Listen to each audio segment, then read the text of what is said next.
Hello and welcome to the Project Good podcast. I'm your host, Anne-Marie Hilton. Project Good is a social impact podcast interviewing experts and advocates about the pressing problems that we face globally and hearing how they suggest we move forward in the future. The Project Good podcast is brought to you by Project Good Work. The goal of this podcast is to inspire people and organizations to develop a mindset that can move others to positive action regarding the complex social issues facing people on the planet. For April, we're focusing on equity and in the environment. Today, I have the pleasure of interviewing Hana Creger, a senior program manager focused on environmental equity at Greenlining, which is a multifaceted advocacy organization whose efforts address the root causes of racial, economic, and environmental inequities in order to meaningfully transform the material conditions of communities of color in California and across the country. The organization acts as an incubator of new policy ideas.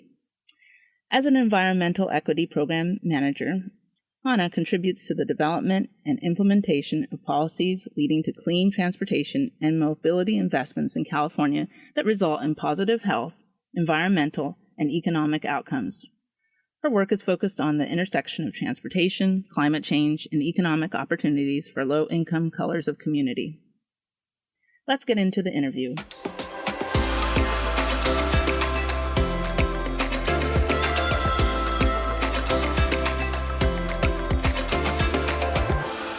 First, let me introduce my guest.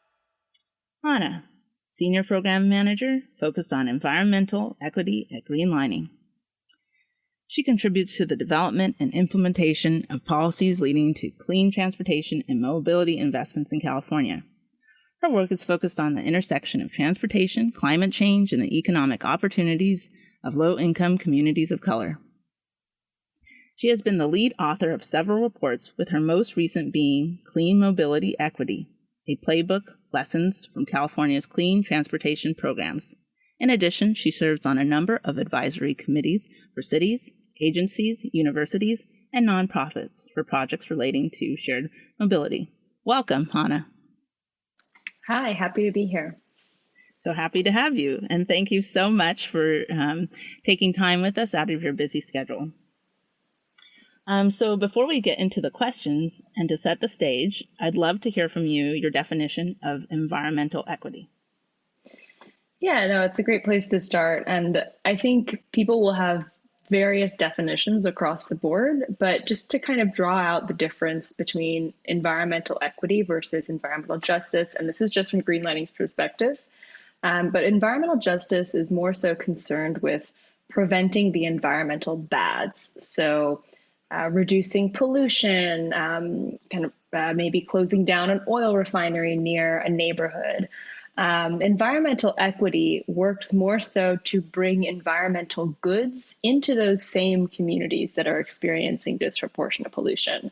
So increasing access to electric vehicles or solar panels or green jobs. And so obviously these two kind of concepts and strategies have to happen at the same time. They have to be coordinated, but in a lot of ways they're kind of working on kind of almost different ends of the spectrum. Okay, so I would say that it's almost like the social work end of the environmental, the fight against the all the climate change and problems and challenges in the environment. That's how I would look at it. Yeah, definitely. And you need both at the same time. Mm-hmm. And then I guess, what would you say, how does environmental inequity, how is it affecting low-income individuals and minorities? Yeah, so you have to almost look way back in history to understand why environmental inequity and injustice most impacts low-income folks of color. But specifically looking at one policy from the 1920s, which was called redlining, which really continues to shape our cities today. Redlining was essentially forced residential segregation, where communities of color, particularly Black, Latino, Asians, in some cases even Jewish communities, were forced to live in certain areas of cities away from white communities. And these areas were more often than not located in undesirable areas that were, near polluting industries. Later in the following decades, highways would be built through these neighborhoods. Toxic waste sites would be, dumped near these communities. And so over the years, these communities have become extremely overburdened by pollution and toxins, which has led to all kinds of detrimental health impacts today. And at the same time, like those are the environmental bads, but then kind of back to the environmental equity conversation, those same communities today have much harder time accessing all of the kind of sustainable programs, the green technology, the types of assets that are now helping us to address climate change, but they're not getting to those same communities. And that's why, we need environmental equity policies to help rectify that. Now, I guess I don't mean to sound, insensitive, but why then, how does this, affect everyone, or why would this be important to everyone? Just because if, low-income communities and minorities have been, I would say, sidelined, why is it important then that we come together and try to take those communities out of that situation? Yeah, the reality is that, first of all, environmental issues are economic issues, right? The impacts of climate change as a result from essentially, environmental pollution and racism. Climate change is going to affect everyone. Of course, it'll impact low-income folks of color first and worst. But no matter, how wealthy you are, you can't escape that either. And at the same time, like climate change is going to take, it already is taking a huge toll on our economy. And if we don't pay for it now, we are going to pay for it heavy in the following years. The racial wealth gap plus climate disaster, both of those things, again, take huge tolls on our economy. And it's honestly, we're operating at a loss by not addressing both of those issues. I know that it's the UN right now, they have their 2030, that all the things that they want to get in place. And so, right now, obviously, we just had a pandemic, which I don't think anybody was planning for. So that's only, 9 years out now. And one of the things that I was reading in your report on the clean mobility, which I want to dive into a little bit, is that the UN wants to get a whole global infrastructure in place by 2030, which I think is aggressive, and I don't know, if it can be done. And I know your report addresses a number of programs and the different ways that people are implementing these different pilot programs and incentives to hopefully work towards this area. What is the likelihood that that all this infrastructure can actually take place in the next, I'll just say decade, because I'm just going to count 2020 out? Yeah, it's a great question. So the good news is that we already have all of the technologies at hand. We know exactly what we have to do to solve climate change. It's not some mystery that we can't figure out. The one barrier is the social and political willpower. But I think if, this last election in the US is any indication, like political willpower can change fast, and it is changing fast. Where we're at right now with, the Biden administration, his new commitment to climate change, racial justice, his new infrastructure and jobs plan, I think that's an indication of when we want to, we can move quickly. And so given that, like I said before, we have the technology at hand, it's just about getting the right people in power to, help fund the kinds of changes we need. But at the same time, we need communities at all levels holding our politicians accountable to get us in all of this in place by 2030. I guess the other question I have then is that now just thinking of low income and minority communities. And this is just from coming just from my perspective, but I'm sure this is something that you have encountered too, is that, it's good to get the infrastructure in place, but obviously it takes a whole mindset change. And so I guess looking at your report, I guess how or what programs or how are people working first to, I guess, change the mindset in these communities that can make it possible that this infrastructure and, having electric cars and all of that can be implemented? Yeah, I would say, in large part, we're all essentially kind of prisoners of a system that has not really allowed us to always, make the most sustainable behavior changes. And so I'd really like to actually take the onus off of the individual and focus on how can we create a system where the easiest, most affordable option is for someone to choose an electric vehicle over a gas vehicle, is to recycle instead of throw something away. And how do we create a system that reduces those barriers to access, that targets those resources and incentives to the people that need it most?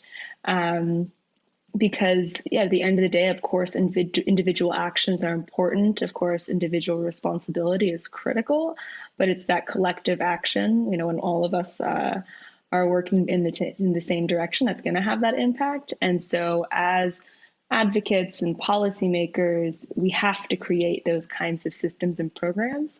And the ones that are highlighted in the Clean Mobility Equity Report are great examples of that. That really does kind of take our equity approaches and strategies to the next level in terms of prioritizing, people who live in polluted communities who are, extremely low income, and saying, we're actually going to prioritize these resources to these communities who need them most. And so what are some actions that individuals in society can take to help the environment that are unexpected or new? One of the biggest things, obviously, is everybody's told to recycle, recycle, recycle. Is there something new that people can start doing? Yeah, of course, there's the general things think about buying an electric car, look into the financial incentives that government provides, recycle. But again, it's I don't want the onus to be on individuals. I don't think that's fair when the system has not necessarily has been set up for us. But at the same time, I think the most impactful things that each individual can do is to organize, to get educated on the movements that they can join, to strategize, to donate to those organizations doing great work, to figure out how they as individuals can participate in campaigns or political actions, and also voting in the right politicians and not stopping there and holding them accountable if those politicians that represent them are not voting right when it comes to climate or environmental issues. And so just staying engaged at every step of the way, I think is the best thing that individuals can do. Okay, great. How would you say one of the things that we had briefly spoke about is how can governments, not just the U.S., but just in general, advance clean mobility equity to address the climate change problem? Yeah, one of the big takeaways from this report we just published is that electric vehicles are not enough. Electric vehicles are not a silver bullet solution. They still contribute to congestion. They will not help us meet climate change on their own. And so the best thing that governments really can do is to prioritize a more comprehensive mobility equity approach, which for us is focusing on moving people, not more cars, no matter if they're electric or not, right? Mm-hmm. And that means prioritizing investments in walking, biking, public transit infrastructure, again, that are targeted towards the people who need it most, the people who face the most barriers, the people who live in the most polluted communities that have been underinvested in and for so long. And at the same time, the government has to eventually begin phasing out any programs that continue to entrench our dependency on automobiles, again, electric or not. We have limited resources, and therefore we need to target it to the people who need it most and to a more comprehensive kind of vision of mobility. Now, this is going to be a kind of a weird question, but sometimes I guess something that can be a tragedy can be turned into an opportunity. So obviously I guess we're still in this pandemic, hopefully coming out. And so would you say because of the pandemic, because people were, at least this is what I was reading. I don't know because I wasn't, I'm not a scientist, but I was reading a lot of reports because of the lack of movement. Like people were obviously driving less. They were not flying places. That some of the different things like water animals that we hadn't seen started to come out and obviously felt comfortable because people weren't around on the animal side. And then some of the water started to look a little bit cleaner. So would you say that the pandemic in a way helped, I guess, showcase that there is hope, or do you think that it actually hurt things from the environmental equity standpoint? From a strictly environmental perspective, sure, maybe in the short term, we saw cleaner water or reduced air pollution.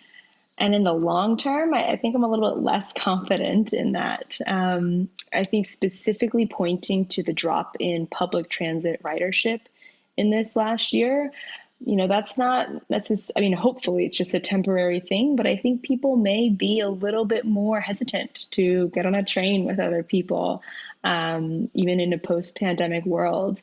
With more people working remotely, we may see a sustained drop in public transit ridership.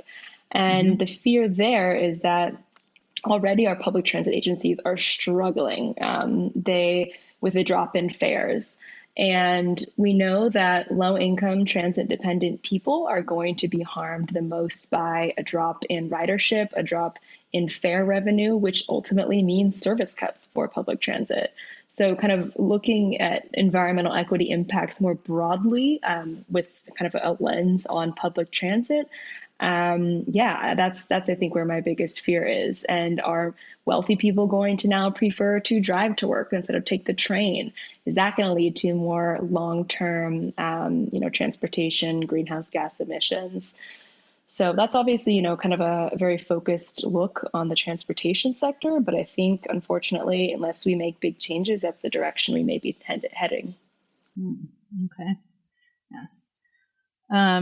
Yeah, I was wondering because as I was reading all those different things, I was looking at things from just online, and then also one of my favorites. I'm a little bit of a nerd. National Geographic. They were looking at different places on the effects of the pandemic from environment. Obviously, it's just a moment. Obviously, when things are, I don't know if we're ever going to go back to regular normal, but when things get moving again, I guess that's what I will say. Those numbers probably will decline in what they saw of things in improving for on the environment side. And so kind of leading a little bit away from that, but going into your report, is there a program that you would like to highlight, or would you like to stay away from highlighting any of the programs that were in the report that you think stand out to you? Yeah, I can kind of highlight a little bit of the evolution of these programs. So maybe around 10 years ago, when California first started investing heavily in clean transportation technology, the kind of general strategy was to take a pretty prescriptive approach by providing financial incentives for people to purchase electric vehicles. So on its face, that's great. We really helped to develop and uplift an entire electric vehicle market. Unfortunately, when you look at who has benefited from that, the vast majority of beneficiaries from that policy are middle and wealthy income white people.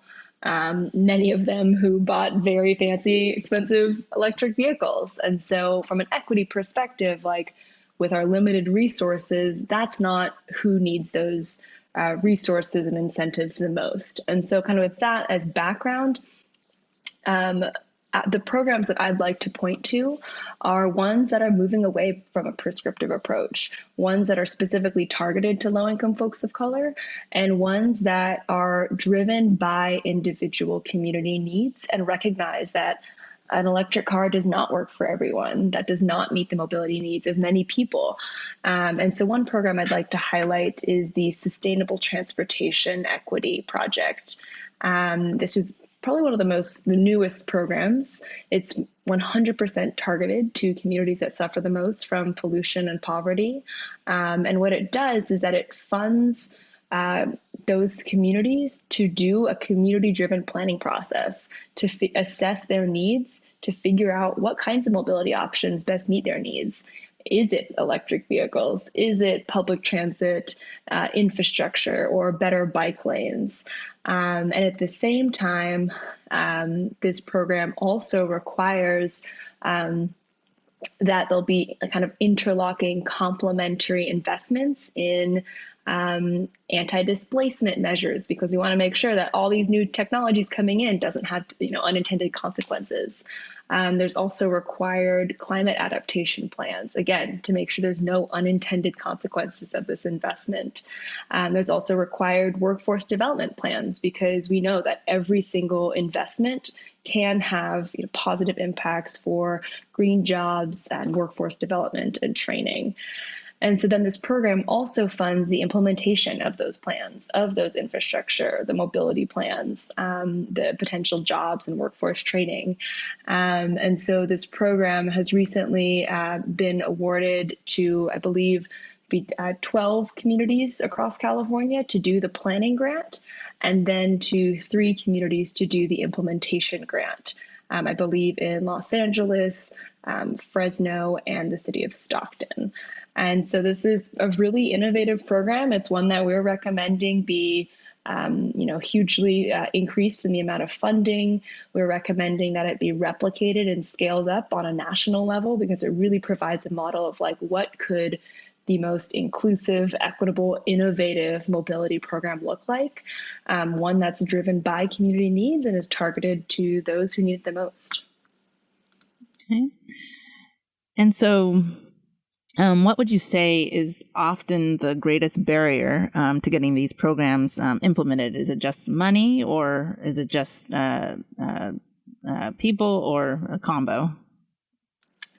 There's so many factors that go into it. I would say, the first hurdle is getting policymakers, decision makers to allocate the sufficient amount of resources for it. But then another thing is that a lot of these programs are competitive grants. So cities, communities from around the state are competing with one another to win these grants.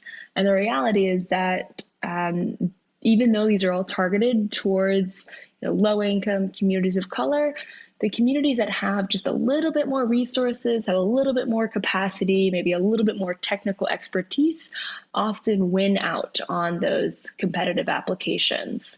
And so we're even seeing inequities within these equity programs. So there's some barriers around making sure that every single applicant has the tools and resources they need to not only submit a competitive application, but to win those funds. And so a lot of the recommendations in our report are very specifically targeted to that.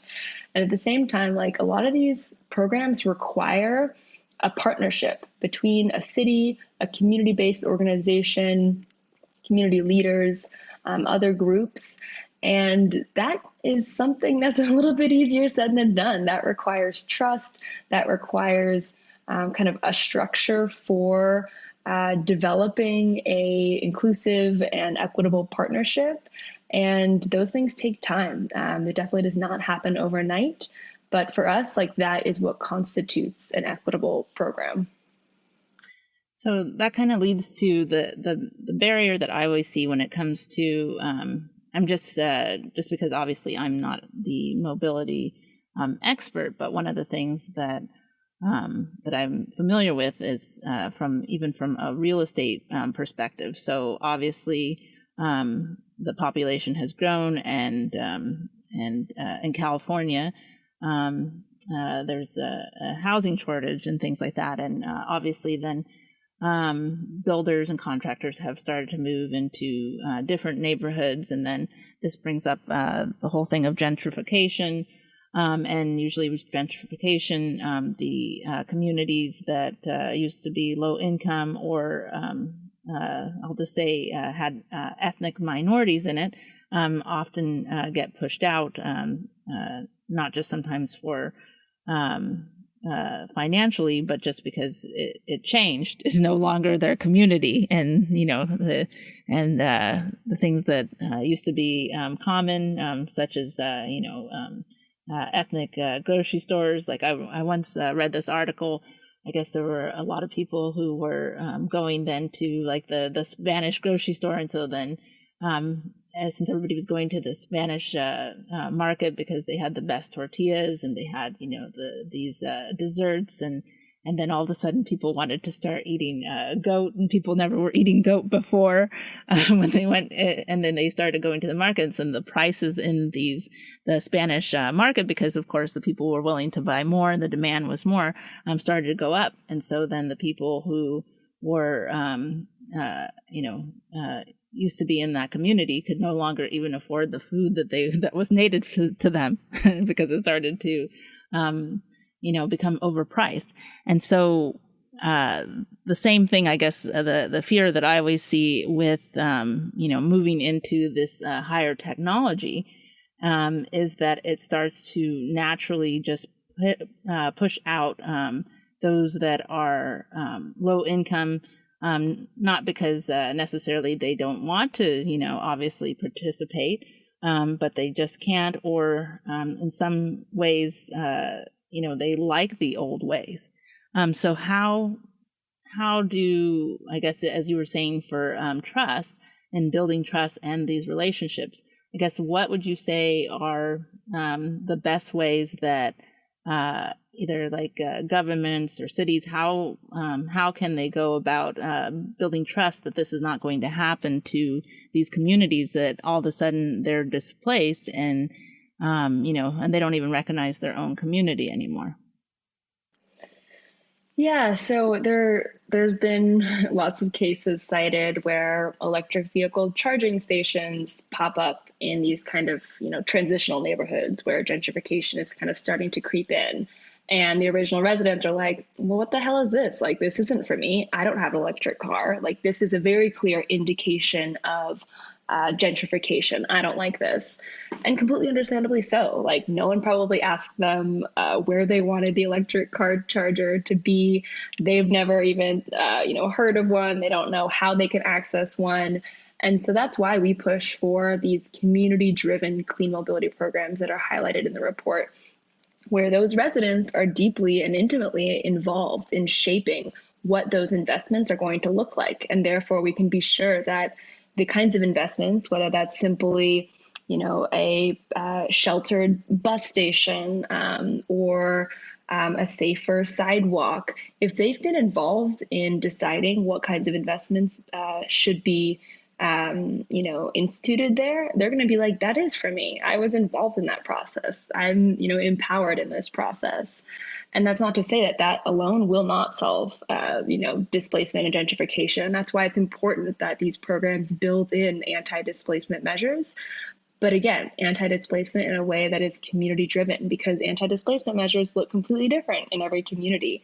And so, cities have to recognize that it's important to make those investments without the unintended consequence of displacement. I can say it's a tough one. So, yeah. Yeah, because just the grocery store thing alone, I was, when people can't afford the native food that they were used to at the, the Spanish supermarket. I remember reading an article about that, and I was like, that's sad. So I guess what would you say is the most important thing that you could that you see for the future in creating a more equitable environment? What's the most important thing? I mean, obviously, I'm very biased. My world is very much the transportation sector within the climate space. But the reality is that transportation emissions are the number one contributor to climate change. But at the same time, the reality is that no matter if we stopped all emissions today, the climate is still going to change. We are going to have to adapt.